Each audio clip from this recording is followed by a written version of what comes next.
میں اپنی قوم کے جوانوں کو پیغام دینا چاہتا ہوں.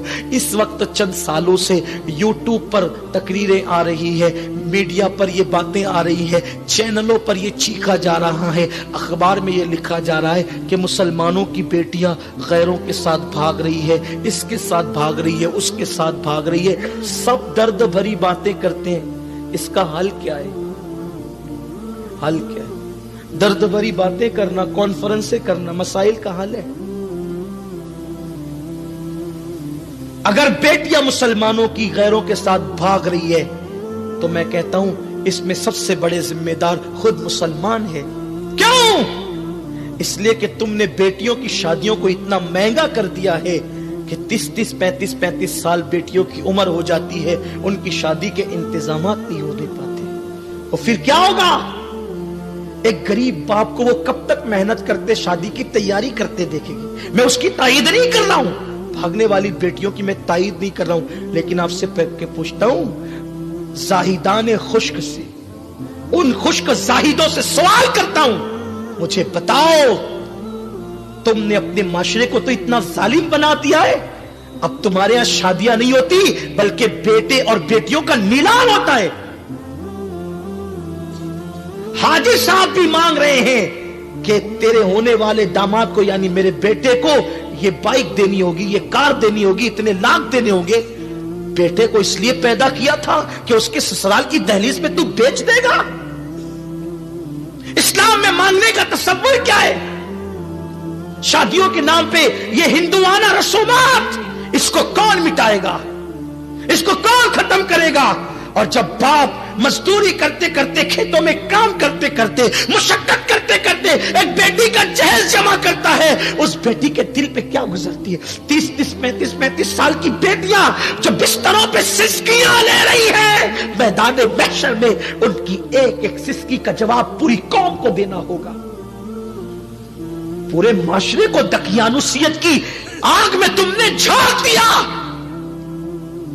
شادیاں مہنگی کر دی، جلسے مہنگے کر دیے، محفلیں مہنگے کر دیے، سب مہنگا کر دیا تم نے. اللہ کا شکر ہے، میں آپ کی انتظامیہ کو سلام کرتا ہوں کہ یہاں پھولار کا انتظام نہیں ہے.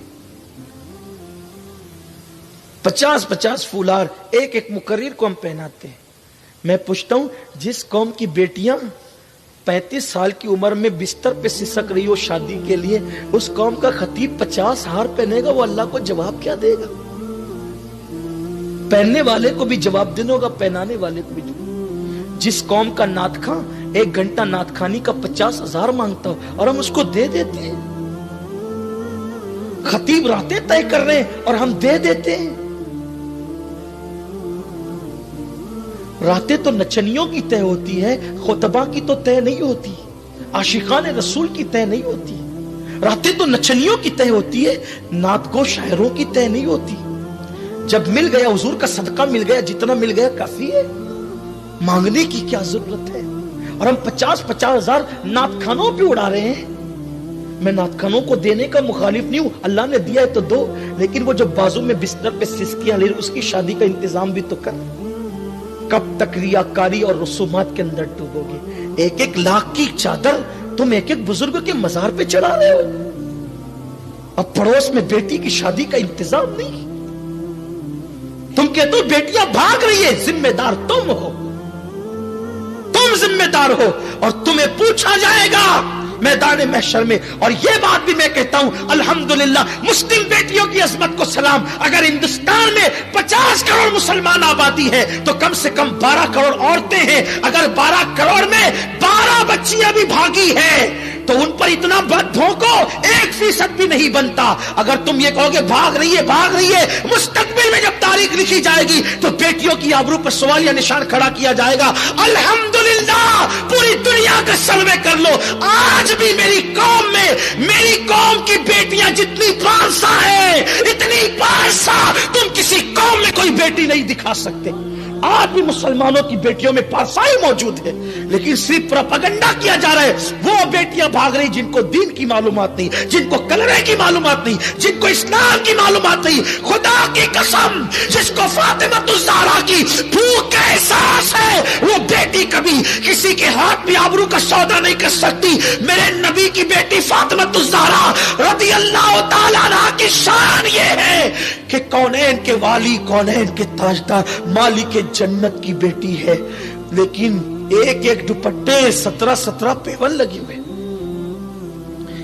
فاطمہ الزہرا نے 17 پیون والا دوپٹہ پہنا ہے. میرے نبی چاہتے تو قیمتی سے قیمتی پہنا سکتے تھے، لیکن شاید 17 پیون والا دوپٹہ بیٹی کو اس لیے پہنایا تاکہ ہر بیٹی کی غربت پر میرے نبی تقوی اور سنت کا پردہ ڈال دیں.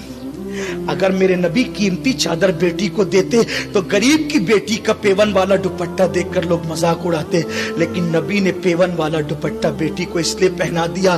اگر کوئی غریب کی بیٹی غربت کی وجہ سے پہنے گی پیون والا تو لوگ کہیں گے مذاق مت اڑانا، یہ نبی کی بیٹی کی سنت ہے، یہ نبی کی شہزادی کی سنت ہے. ہم نے سب مہنگا کر دیا. ہمارے ماہرہ کے شہزادوں نے، مشائخ نے اعلان کیا جلسوں کو سستا کرو، مدرسوں کو مضبوط کرو. مدارس ہماری جان ہے، جب تک مدارس آباد ہے اللہ کا دین آباد ہے. العلم حیات الاسلام و عماد الدین، دین مضبوط کرو، فضول خرچی سے بچو. ایک بات یہ بھی کہوں آپ کو، ایک ایک جوان میرا انٹرنیٹ پر جتنا ریچارج کرتا ہے نا ہفتے میں یا مہینے میں، اس سے غریب فیملی کا گھر چل سکتا ہے. ایک غریب فیملی کا گھر چل سکتا. جتنا تم گٹکا کھا کر کے تھوکتے ہو نا، اس میں غریب فیملی کا گھر چل سکتا ہے. جو تم سگریٹ کو آگ لگا کر کے دھواں اڑاتے ہو نا، اس سے ایک فیملی کا گھر چل سکتا ہے. کون کہتا ہے مسلمانوں کے پاس دولت نہیں؟ دولت ہے، مسلمانوں کے پاس دولت ہے، جہاں استعمال ہونا چاہیے وہاں نہیں.